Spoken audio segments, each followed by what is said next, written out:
And here the game begins with the French defense advanced variation. And now Carlsen develops his knight on f3, eyeing the d4 and e5 pawns. And guys, this setup is known as Paulsen attack. And now here Pragg goes for a weird move, which is knight to h6, developing the knight into a bad square. Maybe his idea is after bishop takes h6, g takes h6, so that he can, place this rook into an open g file. And Magnus knows that. So that's why after basically knight to h6, he mirrors with knight to a3. Maybe he wants to reroute the knight to c2.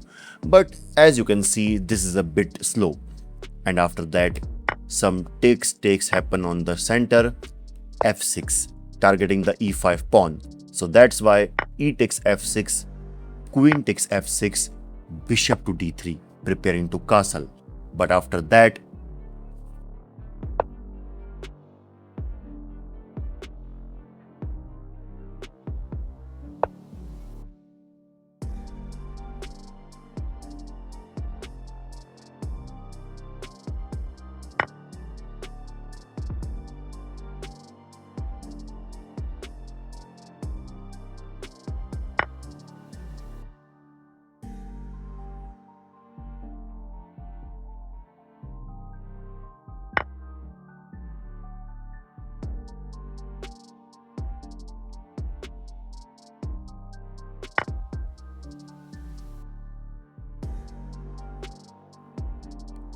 and when the dust settles, you can see Pragg queen is beautifully centralized, which is directly attacking the d3 bishop. So that's why bishop takes h6, and guys, that's a good move by Carlsen. And basically he is preparing for a trap, which is, let's suppose if black captured this bishop with the g pawn, that will be a blunder because of bishop to b5 check, and at the end you can see black has to lose his queen. So that's why after bishop takes h6, here Pragg firstly gives a check from c3 square by queen to c3 check. And obviously one thing is clear, that white cannot defend this check with the bishop due to this undefended bishop on d3. So that's why Carlsen slides his king to f1.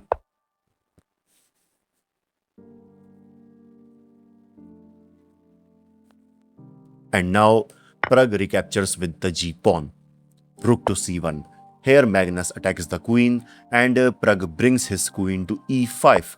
And I know some of you might be thinking, after rook to c1, why Pragg doesn't go for this pawn. And this is maybe due to queen to h5 check.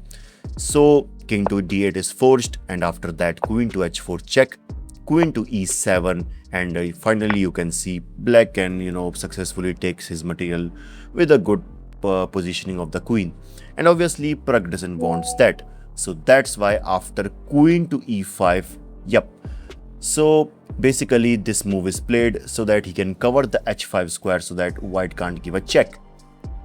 And now Magnus plays g3.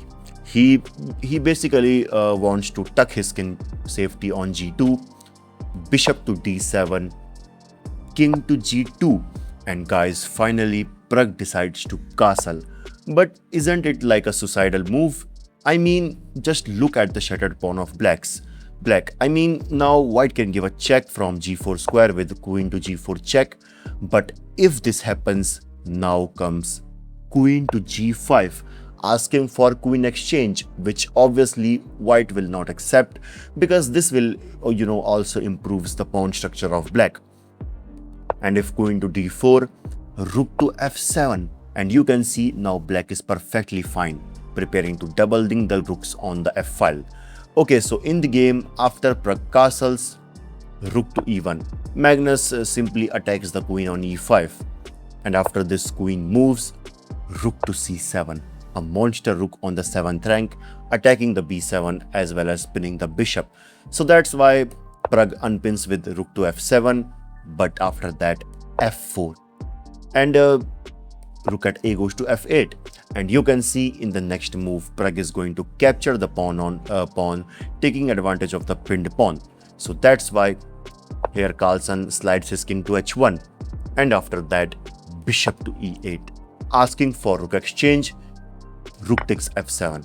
And I know there are 4 options to recapture this, either with the bishop or with the rook, with the king or with the queen. Okay, so capturing with the queen doesn't make any sense because this queen is already eyeing the g file, which is an important file. The importance of this queen on this file is basically, you are going to understand this later. And obviously capturing with the king doesn't make any sense because this king on the 8th rank is, protected. Capturing with the rook is also not good, but why? Because of this unprotected pawn on c6. So that's why the only move left is bishop takes f7, which is the only best option. Okay, and now, Carlsen develops his queen to c2, putting some pressure over the h7 pawn, but bishop to h5. And guys, what a move is this? I mean, Pragg is now preparing for a check from the f3 square, which I know most of you are not taking seriously. And here, I know some of you might be thinking about capturing this pawn on e6. But guys, if white captured this pawn on e6 with the rook takes e6, now I just want you all to pause the video and just try to guess the next move which black can play in this position.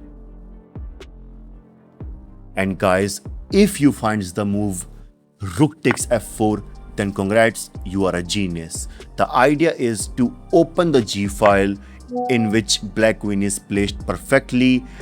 And now you can see bishop to f3 check. So only move is queen to g2, and finally queen takes g2 checkmate. And now I think you all can understand the importance of this queen on this g file. Okay, so after bishop to h5, here basically Carlsen knows that, so obviously he finds the best move king to g2. But guys, rook takes f4, and he just grabs a free pawn.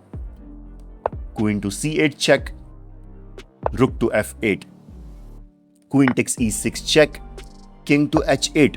And guys, now let me know in the comments that why Carlsen doesn't go for queen takes d5. The first correct move commented will be pinned by me, so don't forget to comment the move. Okay, so Carlsen now goes for rook to f1, asking for rook exchange so that he can reduce some pressure. But rook takes f1, bishop takes f1, bishop to f7, targeting the queen. So Carlsen brings it on c8, giving a check. Pragg defends with the bishop, queen to b8. Okay, so basically now he is eyeing this pawn, but queen to b2 check. And guys, now king to g1 might be the best option because this king is safe on the first rank. But instead, Carlsen makes a mistake by bringing this king to h3. And that's a mistake because, as you can see, since this second rank was covered by the queen, so white king now can't back off, and he has to bring his king further, which, as you can see, is not safe for the white king. And by seeing this, Pragg immediately brings his king to g7.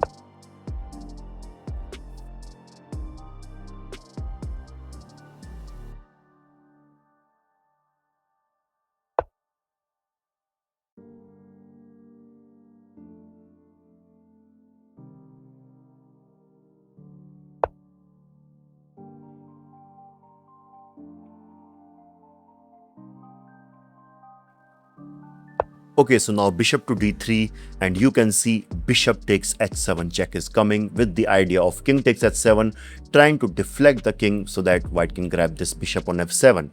So to stop this, Pragg plays queen to b6, asking for queen exchange, but Carlsen declines it, and he gives a check from e5 square. Okay, so queen to f6, Pragg defends with a queen to c7, and after that b6. But guys, isn't Pragg blunders the pawn on a7? I mean, what will happen if Magnus takes the pawn on a7? And guys, if this happens, now comes queen to f3, attacking the bishop as well as limiting escaping square of the white king. And let's suppose after this bishop goes to b5, and guys, I think you cannot guess the next move, because here the best move for black is to bring this king further to f6, allowing the move queen takes b6 check so that black can place this bishop to this amazing diagonal with a check. And now there is no need to tell that who is winning here. Okay, so in the game, after the move b6, that's why Carlsen doesn't go for the a7 pawn. He instead pushes his own a pawn. Okay, so h5. And here Pragg, grabs the space and heavily restricts the white king.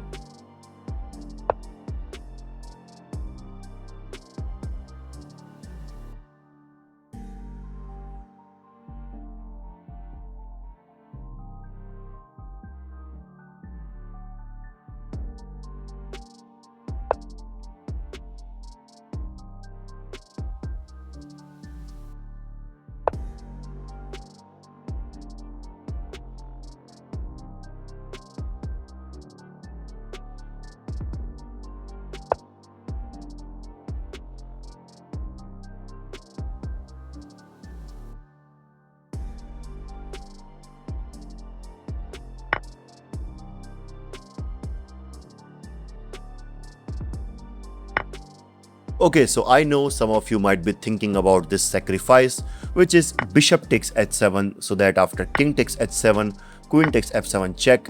But my question is, after bishop takes h7, why would black even capture this bishop on h7?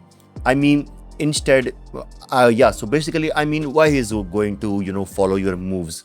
Instead, he can just give a check from e2 square, king to g1, queen takes a2, and you can see black will be completely fine. Okay, so after a takes b6, bishop to c2, and Carlsen just defends his bishop, and after that h6. And guys, that's another beautiful move by Pragg, and the importance of this move you will understand later. Okay, so for now, Carlsen expands with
Okay, so now Pragg gives a check from c3 square, and guys, now this is the most important part of this game.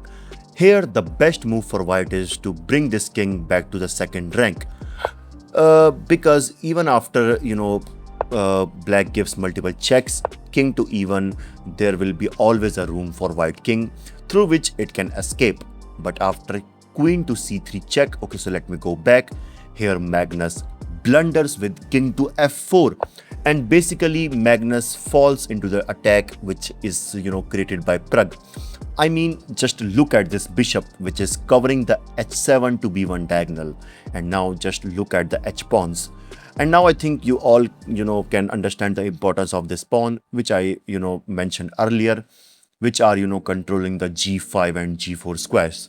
Whereas this queen on c3 restricts the third rank. I mean, what a great combination set up by Pragg.